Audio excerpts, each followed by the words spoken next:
시작하기에 앞서 구독과 좋아요 안 하셨다면 구독과 좋아요 꼭 한 번씩 부탁드립니다. 구독과 좋아요는 크리에이터에게 큰 힘이 됩니다.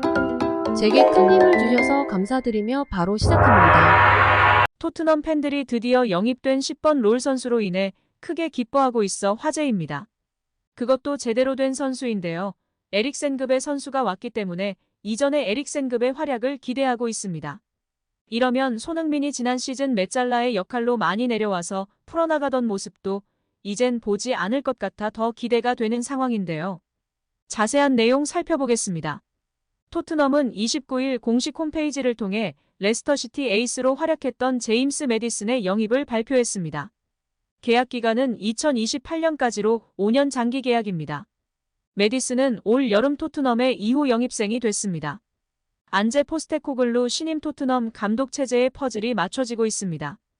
영국 축구 전문 매체 90MIN에 따르면 매디슨의 이적료는 옵션까지 충족될 경우 4,500만 파운드, 약 750억 원까지 올라갈 수 있다고 알려져 있습니다. 토트넘이 여름 이적 시장 초반부터 큰 돈을 썼습니다. 잉글랜드 대표팀에서도 활약 중인 매디슨은 프리미어리그 정상급 미드필더 자원으로 꼽힙니다. 뛰어난 패스와 확실한 한방을 갖춘 플레이메이커인데요. 올 시즌 전 소속팀 레스터시티가 2부 리그로 강등됐지만 매디슨은 어려운 상황 속에서도 리그 30경기에 출전, 10골 9도움으로 폭풍 활약을 펼쳤습니다. 레스터시티 내에서 공격 포인트 1위, 키패스 1위, 어시스트 1위 등 레스터시티의 지단이라고 보시면 될 것 같습니다. 토트넘 선수들과 비교해도 매디슨보다 공격 포인트를 많이 쌓은 선수는 주포 해리 케인뿐입니다. 유망주 시절부터 성장 가능성을 인정받은 매디슨은 지난 2018년 노리치 시티에서 레스터시티로 팀을 옮긴 뒤 줄곧 에이스로 활약했습니다. 당시 22세라는 어린 나이에도 매디슨의 이적료는 2천만 파운드, 약 330억 원에 달했습니다. 매디슨 영입은 토트넘에 큰 힘이 될 전망으로 평가받고 있습니다.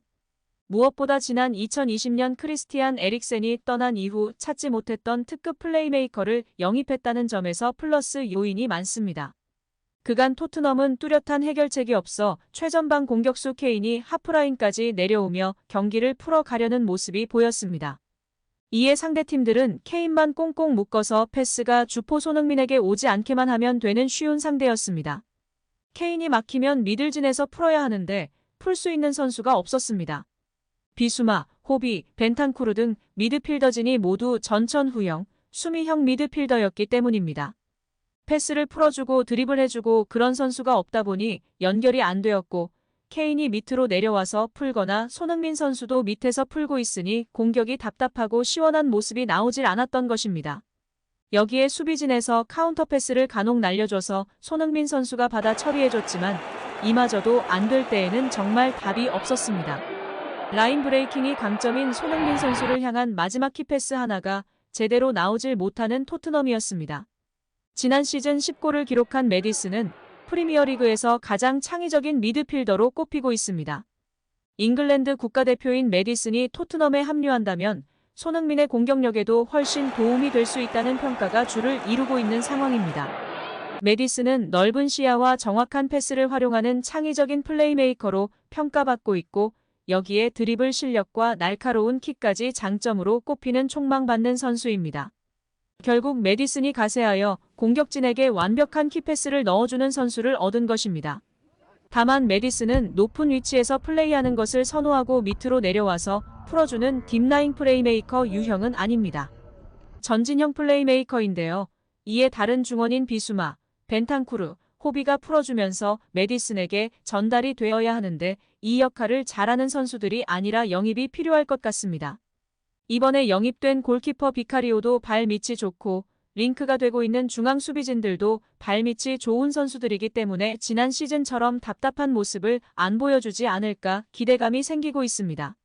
특별히 토트넘행이 점쳐지면서 주목받는 것은 매디슨이 손흥민을 높이 평가하는 선수 중 하나라는 것인데요. 매디슨은 지난 토트넘과의 경기를 앞두고 토트넘에는 케인 이외에도 좋은 공격수들이 많이 있다. 그중 소니가 대표적이다. 소니는 빠르고 결정력이 뛰어나다. 우리 수비진을 곤란하게 할 수 있는 위협적인 선수이다. 나는 소니를 존경하고 존중하지만 내일 경기에서는 활약하지 않길 바란다. 며 인터뷰했었습니다.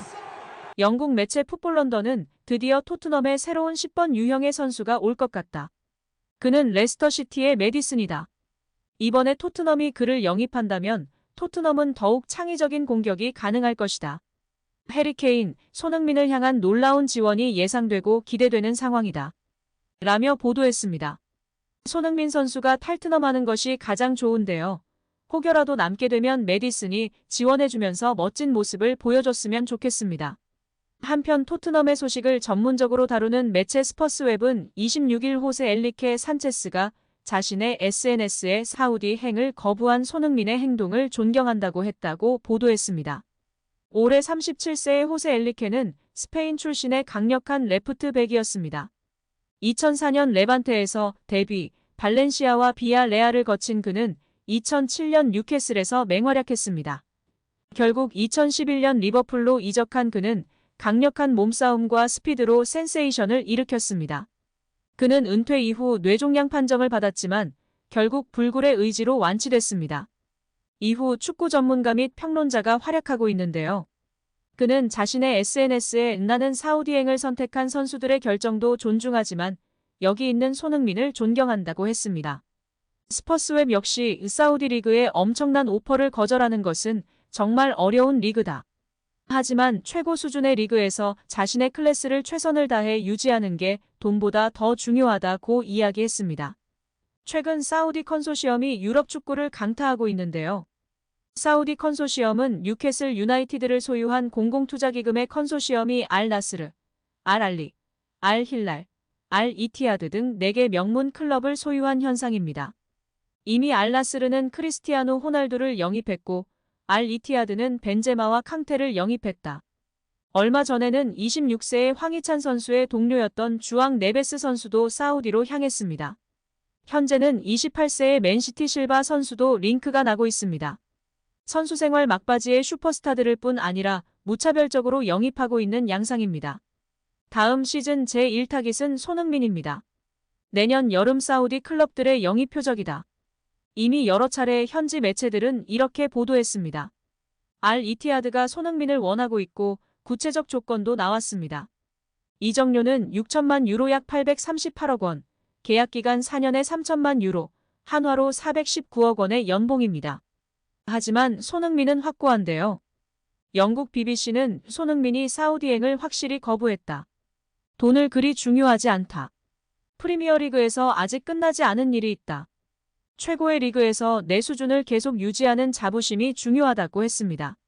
사우디행을 거부한 손흥민 선수 토트넘에 10번 롤의 창의적 미드필더가 와서 다행이나 그래도 1순위는 탈트넘이 아닐까 싶습니다.